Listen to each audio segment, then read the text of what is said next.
Halo semuanya, selamat datang kembali di video analisa harian Euro USD bersama Mandana. Ini adalah analisa harian Euro USD pada hari ini tanggal 27 April 2023. Seperti biasa, jika teman-teman suka dengan videonya, teman-teman jangan lupa like dulu videonya, subscribe bagi yang belum subscribe, hidupkan lonceng dan di-share yang sekiranya memerlukan analisa harian di Euro USD pada hari ini. Seperti biasa, sebelum saya mulai, disclaimer dulu. Jadi semua yang sudah saya katakan di sini itu bersifat edukasi dan tidak ada unsur paksaan untuk teman-teman ikut ke dalam video analisanya. Karena sekali lagi, setiap orang mempunyai hak dan pendapatnya masing-masing dalam hal menganalisa market di forex. Ya, jadi segala open posisi trading itu kembali lagi menjadi tanggung jawab teman-teman pribadi, yang dimana tujuan di sini itu adalah untuk kita sama-sama belajar dan pada akhirnya kita bisa mendapatkan profit di Euro USD pada kesempatan kali ini. Oke, langsung aja untuk yang kemarin ya. Yang kemarin seperti yang sudah saya katakan, di sini ada area supply di M30 yang sebenarnya kemarin saya tidak sarankan, tapi teman-teman mau pakai silahkan, tapi saya lebih prefer enggak. Dan benar aja harga itu tidak memperdulikan area ini ya. Harga itu tidak memperdulikan area ini, jadi saya juga tidak ini ya. Mungkin teman-teman kemarin kan mungkin bertanya kenapa di sini tidak diambil untuk area supply-nya. Ya. Di sini memang bisa menjadi area supply, tetapi di sini tidak bagus sebagai supply seperti itu. Dan benar aja kejadiannya, harga itu langsung terbang ke atas, dan terbangnya itu ya ini secara kebetulan pas dengan apa yang sudah saya trading plan-kan dari hari Senin atau hari Selasa kemarin ya.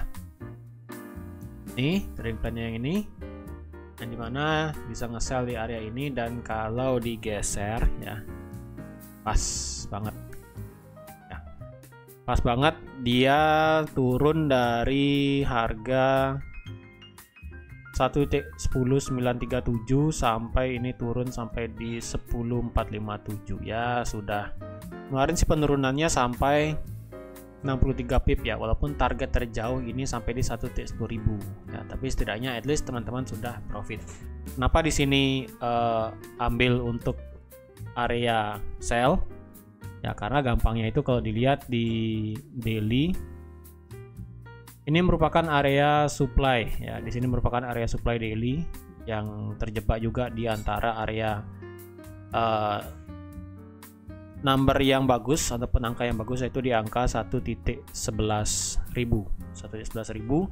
yang dimana di sini juga ada area support become resistant yang ada di harga 11.245. Jadi otomatis saja ketika harga itu sampai di harga ini, di area yang besar ini ya, sampai di area yang cukup besar ini, harga kemudian reject sebanyak 63 pip.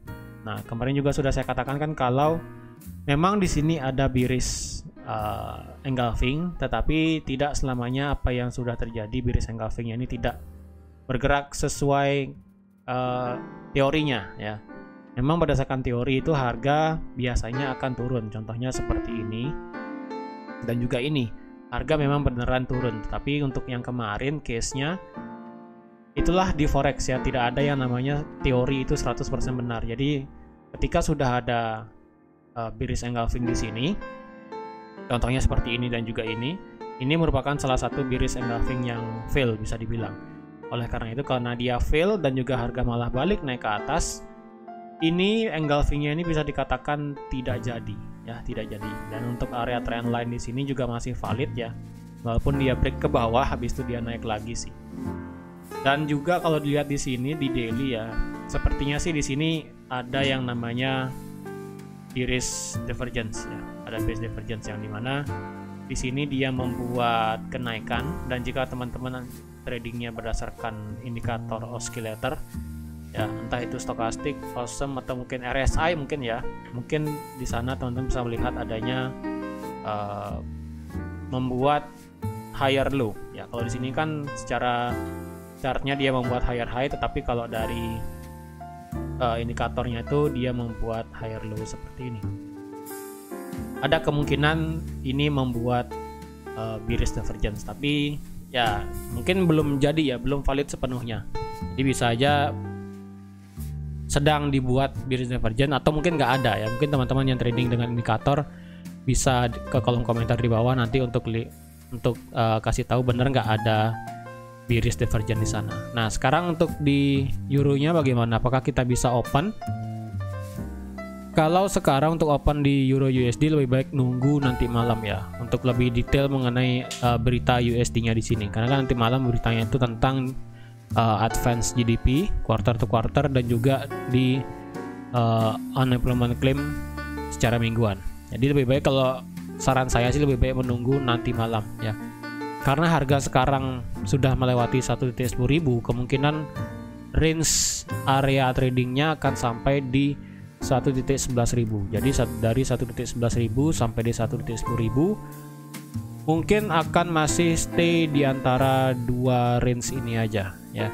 Kecuali nanti malam itu harga ataupun data ekonomi dari USD-nya ini memberikan hasil yang positif, mungkin ini akan mengalami penurunan signifikan dan balik lagi di bawah 10.000. Bisa aja ya.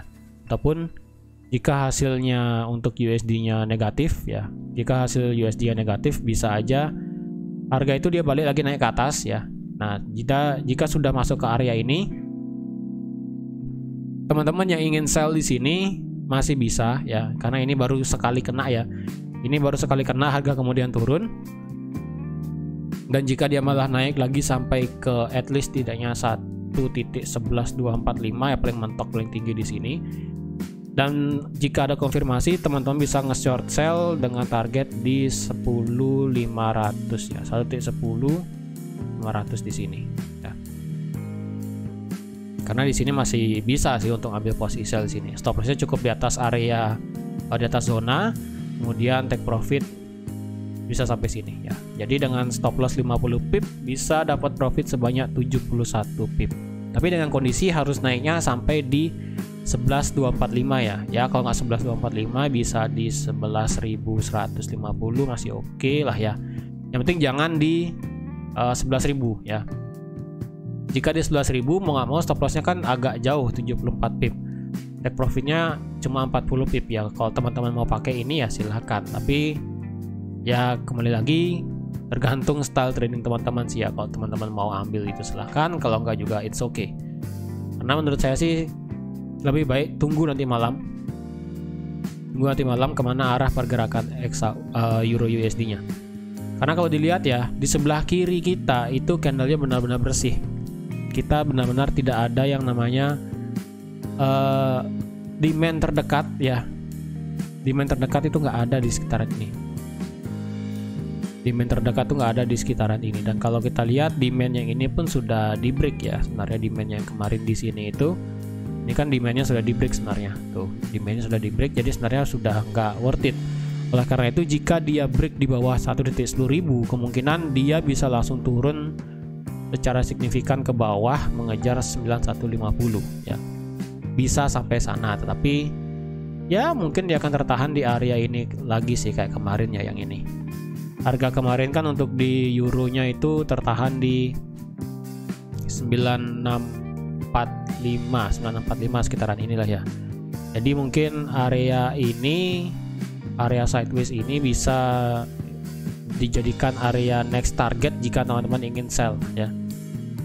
Area ini bisa menjadi area next target teman-teman untuk ambil posisi sell. Ya, ini sebenarnya bukan area demand yang bagus sebenarnya sih ya. Lebih bagus areanya sekali lagi yang di sini. Ini merupakan area demand yang kecil aja ya, karena kalau kita lihat harga itu naik, kemudian turun, kemudian naik lagi.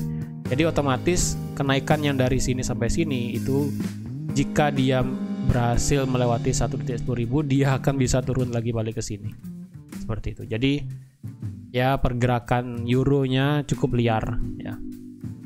Mungkin teman-teman heran kenapa nih kok bisa euro itu dari kemarin sore itu pergerakannya cukup signifikan naik ya. Karena kalau dilihat secara berita euro bahkan bisa dibilang nggak ada ya, kemarin secara berita euro sebenarnya nggak ada. Dan kalau hari ini juga cuma Spanyol, tingkat pengangguran di Spanyol aja. Jadi kenapa sentimen di euro ini meningkat? Karena kalau bisa dibilang power tentang ECB yang akan menaikkan suku bunga 50 basis point itu masih hangat di kalangan sektor stock market di Eropa. Jadi oleh karena itu juga yang mendrive market mata uang euro itu secara signifikan naik.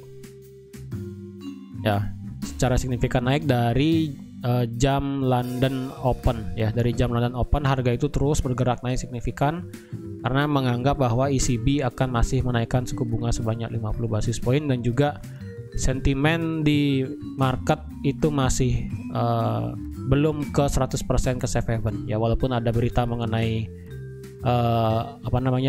berita tentang UBS dan juga First Republic itu, tapi kurang untuk bisa membuat market itu drive ke ke safe haven.